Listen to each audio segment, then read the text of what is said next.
نحمده ونصلي ونسلم على رسوله الكريم أما بعد.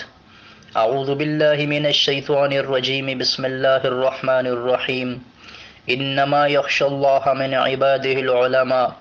وقال النبي صلى الله عليه وسلم: فضل العالم على العابد كفضلي على أدناكم. ثم قال رسول الله صلى الله عليه وسلم: إن الله وملائكته وأهل السماوات والأرض حتى النملة في جهرها وحتى الحوت لا يصلون على معلم الناس الخير. رواہ الترمذی. میرے انتہائی معزز سامعین اور سامعات، آج کی میری گفتگو کا موضوع وہ حضرات علماء کرام کے فضائل کا بیان کرنا ہے. ہمارے معاشرے کے اندر جہاں دیگر بیماریاں جنم لے رہی ہیں، وہیں ایک بیماری یہ بھی بڑے زور و شور سے پیدا ہو رہی ہے کہ لوگوں کے دلوں میں حضرات علماء کی وہ قدر اور مقام اور منزلت نہ رہا کہ جو متقدمین کے دور میں ہوا کرتا تھا. یہ الگ بات ہے کہ حضرات علماء کرام کے اندر بھی اعمال میں کچھ کمزوری آئی ہوگی، لیکن عوام کو کسی قسم کا اختیار یہ نہیں دیا گیا کہ وہ علماء کے اعمال پہ نکتہ چینی کرتے ہوئے علم کی جو فضیلت انہیں حاصل ہے اسے گھٹانے کی کوشش کرے. میں آج کی گفتگو میں حضرات علماء کی فضیلت قرآن مجید سے، اس کے بعد حدیث مبارکہ سے، اور پھر انشاءاللہ اسلاف امت کے اقوال کے ذریعے آپ کے سامنے بیان کروں گا. اور پھر جن لوگوں نے علماء کی اور صلحاء کی گستاخیاں کی ہیں، ان لوگوں کو اللہ رب العالمین نے دنیا میں کن عذابات میں گرفت کی اور کن عذابات میں انہیں گرفتار کیا، اس کا بھی چند واقعات کی صورت میں آپ کے سامنے تذکرہ آ جائے گا. تو سب سے پہلے قرآن مجید سے اللہ رب العالمین نے قرآن مجید میں جو اہل علم کے فضائل کو بیان فرمایا ہے، ان میں سے چند آیات میں آپ کے سامنے رکھتا ہوں. قرآن مجید سورہ فاطر ہے، آیت نمبر 28 اور پارہ نمبر 22 ہے. اللہ رب العالمین ارشاد فرماتے ہیں: انما یخشی اللہ من عبادہ العلماء، کہ اللہ سے اس کے وہی بندے ڈرتے ہیں جو علم والے ہیں. یعنی اللہ رب العالمین نے اپنے سے ڈرنے والے بندوں کی جو صفت ذکر کی، وہ علم کو ذکر کیا کہ جو علماء ہیں وہ اللہ سے ڈر رکھنے والے ہیں.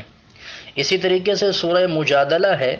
آیت نمبر 11 ہے اور یہ پارہ نمبر 28 ہے. اللہ رب العالمین ارشاد فرماتے ہیں: یرفع اللہ الذین آمنوا منکم والذین اوتوا العلم درجات، کہ اللہ رب العالمین نے تم میں سے ایمان والوں کے درجات کو بلند کیا ہے. اللہ تم میں سے ایمان والوں کے درجات کو بلند کرتا ہے، اور جن کو علم دیا گیا ان کے درجے بلند ہیں، اور جن کو علم دیا گیا ان کے درجے بلند ہیں. ایمان والے سب کے درجات کو اللہ نے بلند کیا، اور پھر اس کے بعد خاص طور سے اہل علم کے بارے میں فرمایا کہ ان کے درجات کو اللہ رب العالمین نے خصوصیت کے ساتھ بلند کیا ہے. اسی طریقے سے سورہ زمر آیت نمبر 9 ہے اور پارہ نمبر 23 ہے. اس میں اللہ رب العالمین ارشاد فرماتے ہیں: قل هل يستوي الذين يعلمون والذين لا يعلمون انما يتذكر اولو الالباب. تم فرما دیجئے اے پیارے پیغمبر صلی اللہ علیہ وسلم، کیا برابر ہیں جاننے والے اور نہ جاننے والے، اور نصیحت تو وہی مانتے ہیں جو اہل عقل ہیں. گویا کہ اللہ رب العالمین نے اہل علم اور جو لوگ علم نہیں رکھتے ان کے درمیان ایک حد فاصل کو بیان کیا کہ یہ دونوں برابر نہیں ہو سکتے. یعنی جن کے پاس اللہ کے قرآن کا، حدیث کا علم ہے، وہ لوگ، اور وہ لوگ کہ جن کے پاس ہی علم نہیں ہے، انہیں اللہ رب العالمین نے برابر نہیں کیا. اور پھر آگے اللہ رب العالمین فرماتے ہیں کہ نصیحت کی بات وہی لوگ مانتے ہیں جو عقل والے ہیں. تو گویا کہ اہل علم کو اہل عقل قرار دیا گیا.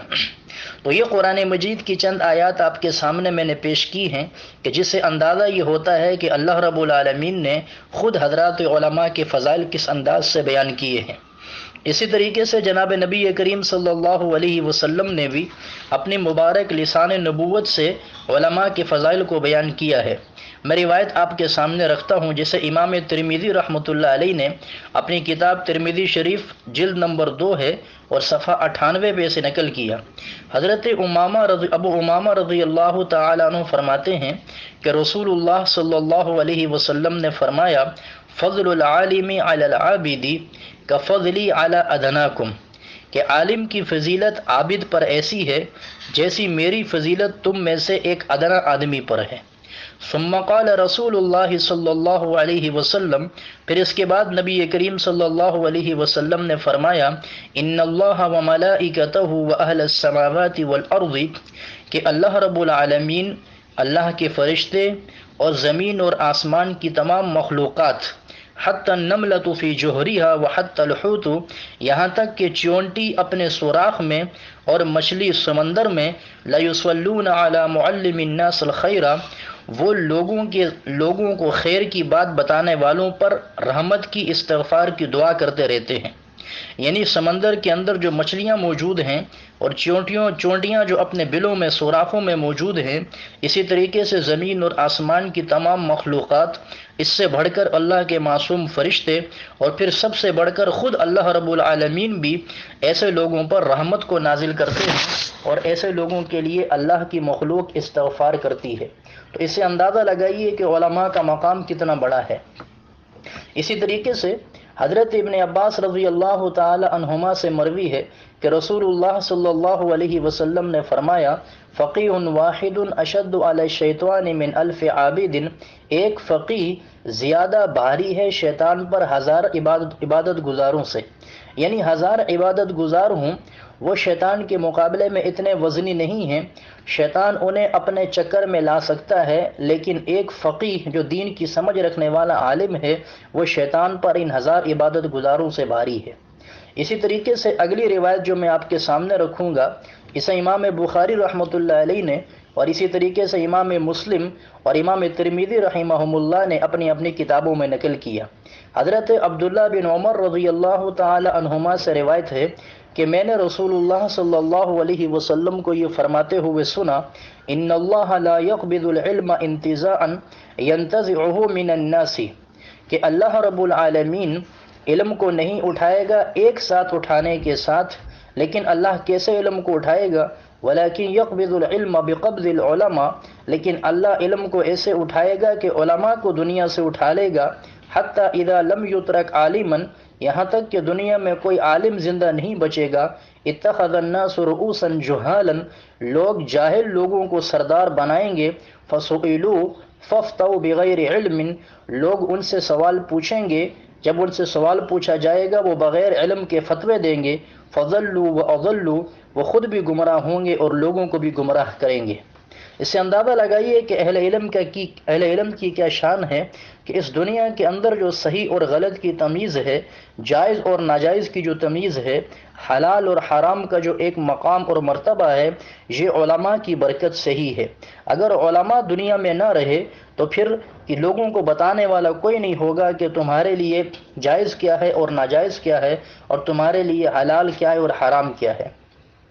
اسی طریقے سے علامہ ابن ماجہ رحمۃ اللہ علیہ نے سنن ابن ماجہ کے اندر بھی باب قائم فرمایا، باب فضل العلماء، اور اس کے تحت روایت لے کر کے آئے حضرت ابو درداء رضی اللہ تعالی عنہ سے، وہ فرماتے ہیں کہ رسول اللہ صلی اللہ علیہ وسلم نے فرمایا، فضل العالم علی العابد کفضل القمر لیلۃ البدر، کہ عالم کی فضیلت عابد پر ایسی ہے کہ جیسے 14ویں رات کے چاند کی فضیلت عام ستاروں پر ہے، علی سائر الکواکب۔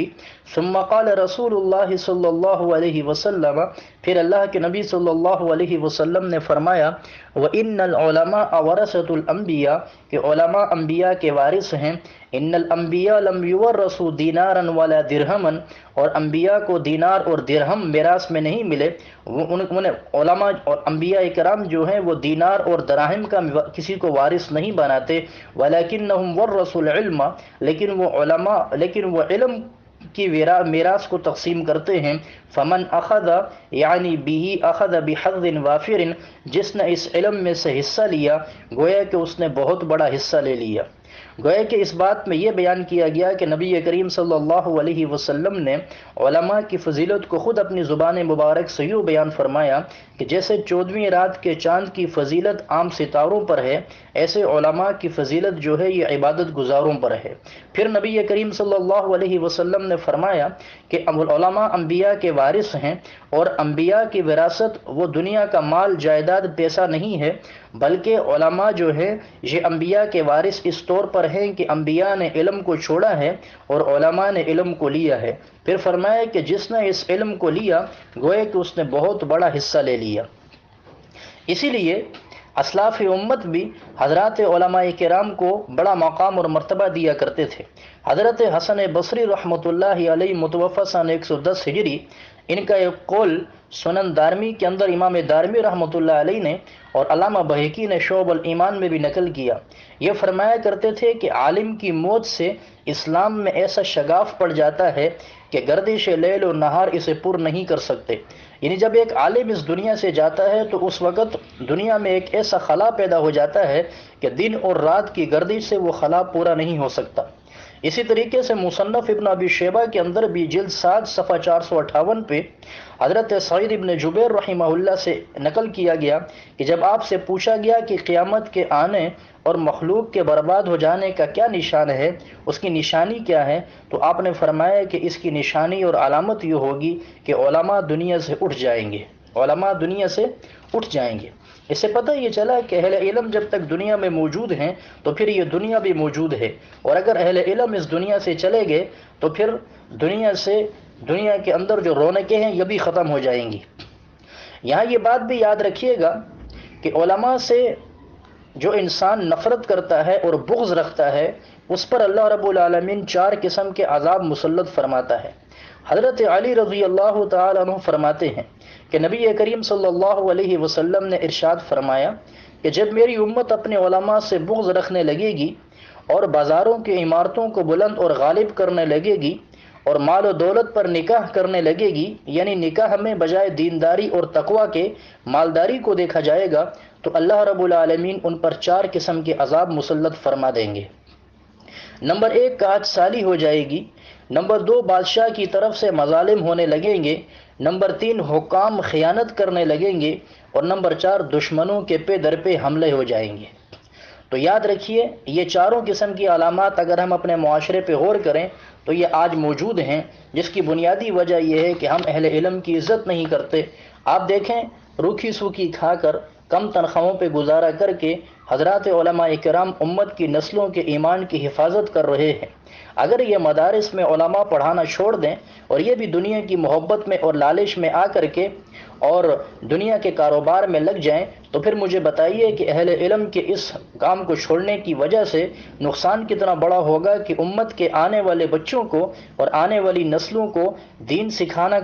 سکھانے والے لوگ پھر کہاں ہوں گے، اور پھر ہمارے آنے والے بچے تو کلمے سے بھی محروم ہو جائیں گے۔ اس لیے قدر کرنی چاہیے ان علماء کی کہ جو اپنی ذاتی خواہشات کو کچل کر کے، اپنے اوپر فقر و فاقے کو برداشت کر کے، اپنے بیوی اور بچوں کے فقر و فاقے کو برداشت کر کے اللہ کے نبی صلی اللہ علیہ وسلم کی دین کی آبیاری کی خاطر اپنی جوانیاں بھی اس دین پہ لگا رہے ہیں اور اپنے بڑھاپے کو بھی اس دین کے لیے فنا کر رہے ہیں۔ میں آپ کے سامنے چند حضرات اکابر علماء کے اقوال رکھتا ہوں کہ جس سے پتہ یہ چلے گا کہ علماء کی کتنی بڑی عزت ہے اور علماء کا کتنا مقام ہے۔ حضرت مولانا عمر پالنپوری صاحب رحمۃ اللہ علیہ، یہ ہندوستان کے بہت بڑے عالم گزرے ہیں، یہ فرمایا کرتے تھے کہ زندگی میں کبھی کسی عالم کی برائی مت کرنا اور کبھی عالم کی ذات میں کوئی عیب مت نکالنا۔ اگر تم نے کسی عالم کو برا کہا اور اس کے علم کو حقیر سمجھا تو اللہ تمہاری 10 نسلوں تک کوئی عالم پیدا نہیں کرے گا۔ اگر ہم یہ چاہیں کہ ہماری اولاد میں علماء پیدا ہوں تو ہمیں علماء کی عزت کرنی چاہیے۔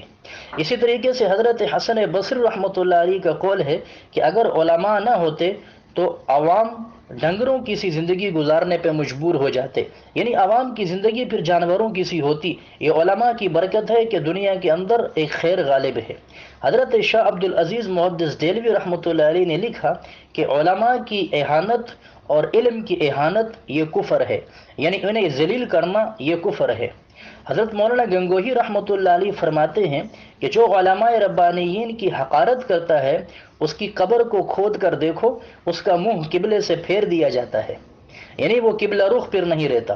مولانا الیاس صاحب رحمۃ اللہ علیہ سے کسی نے شکایت کی کہ حضرت مقامی علماء کام میں ساتھ نہیں دے رہے، یعنی تبلیغ کا کام تھا اور کسی نے کہا کہ علماء ہم سے تعاون نہیں کر رہے، تو اس پر حضرت نے غصے سے فرمایا خبردار علماء کی شکایت کرنے سے پرہیز کرو ورنہ تمہارا ایمان پر خاتمہ نہ ہوگا۔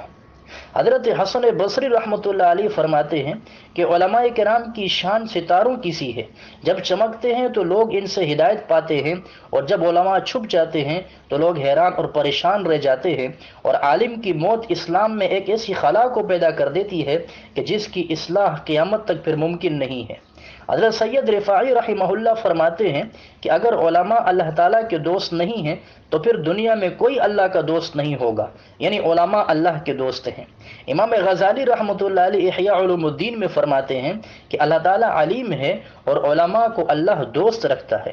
حضرت شیخ عبد القدوس گنگوہی رحمۃ اللہ علیہ فرماتے ہیں کہ شایان اسلام اور ان کے اراکین سلطنت کا فریضہ ہے کہ وہ اپنے ملک میں اسلام کو ترقی دیں، علماء اور مشائخ کا احترام کرے اور ان کو دوست رکھے، اور ظالموں کا قلع کما کر کے ملک کو عدل و انصاف سے آراستہ کریں تاکہ اہل ملک امن و سکون سے زندگی بسر کر سکے۔ حضرت علی جو کہ ثانی خواجہ سید علی حمدانی رحمۃ اللہ علیہ کے نام سے فرماتے ہیں کہ علم کے معاملے میں قناعت نہیں کرنی چاہیے، عالم سے ہمیشہ تعلق استوار رکھنا چاہیے۔ سلطان اورنگزیب عالمگیر جو کہ ہندوستان کے بادشاہ گزرے ہیں، یہ رحمۃ اللہ علیہ فرمایا کرتے تھے اپنے صاحبزادوں کو نصیحت کرتے ہوئے کہ میرے بیٹو، عالم اور فاضل حضرات کے ساتھ صحبت رکھنا، یعنی ان کے ساتھ اٹھنا بیٹھنا اور جاہلوں سے پرہیز کرنا، یہ عقل مندوں کی نشانی ہے۔ یعنی عقل مندوں کی نشانی کیا ہے کہ تم علماء کے ساتھ بیٹھو اور جاہلوں سے پرہیز کرو۔ حضرت مولانا لاہوری احمد علی لاہوری صاحب رحمۃ اللہ علیہ فرماتے تھے کہ علماء نہیں ہوتے تو ہندوستان میں دین ختم ہو جاتا۔ مسجد میں ہدایت منڈیاں ہیں اور علماء ربانی دکاندار ہیں، اور دکان ان کا سینہ ہے اور قرآن مال ہے۔ مسلمان خریدار ہیں اور ایمان پونچی ہے۔ جو خالص نیت سے ایمان خریدنے یہاں آتا ہے وہ خالی ہاتھ کبھی نہیں جاتا۔ حضرت لاجپوری رحمۃ اللہ علیہ فرمایا کرتے تھے تم کہتے ہو کہ ملا بے ایمان ہے، یعنی تم یہ کہتے ہو کہ یہ مولوی بے ایمان ہے۔ اگر مولوی سوکھے ٹکڑے کھا کر قرآن کو سینے سے نہ لگاتا تو ہندوستان میں اسلام کا نام و نشان بھی ختم ہو جاتا۔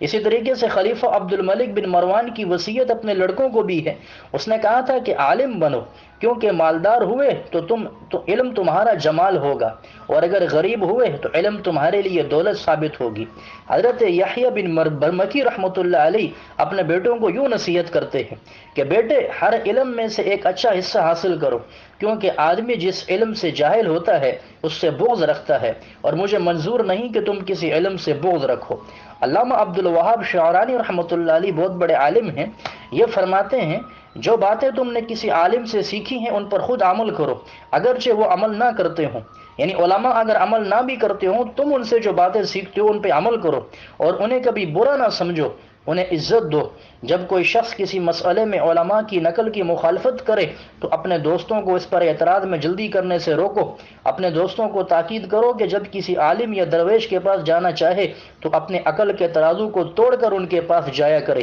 علماء و صالحین کو عمدہ کپڑے پہنے اور لذیذ غذائیں کھاتے دیکھو تو جلدی سے ان پر اعتراض نہ کرنا، کہ جب تم کسی حاکم اور اہل سلطنت سے ملو تو اپنے ہم عصر علماء اور درویشوں کو ان کی نظر میں عزت دو۔